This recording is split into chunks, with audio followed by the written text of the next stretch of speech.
Magandang hapon! Kumusta po? Narito po ulit ang update natin para sa lagay ng ating panahon. Ngayong hapon po ng September 14, 2025. Sa ngayon po, ang LPA na ating binabantayan ay tuluyan na po na nakalampas sa kalupaan ng ating bansa at patungo na po dyan sa may West Philippine Sea.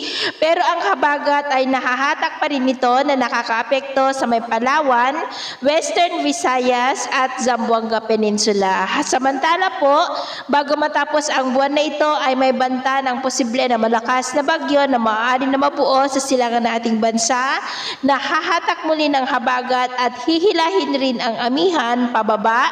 Ang development nito ang ating babantayan kung matutuloy po o hindi dahil malaking banta po ito dito sa ating bansa at ito nga ang pinapakita ng forecast model na ating ginagamit hanggang po sa susunod na 2 linggo.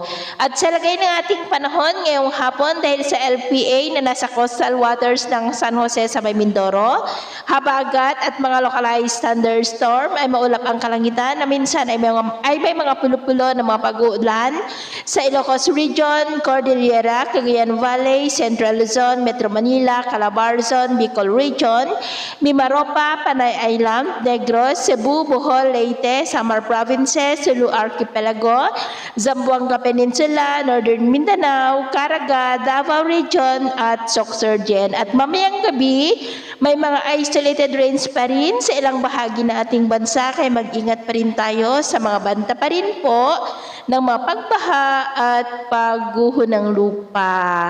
At sa atin naman pong mga baybayin, wala naman po tayong nakataas na anumang gale warning signals, pero ba yung pag-ingat lamang po kung papalaot tayo para po mas makaiwas sa mga sakunang pangkaragatan.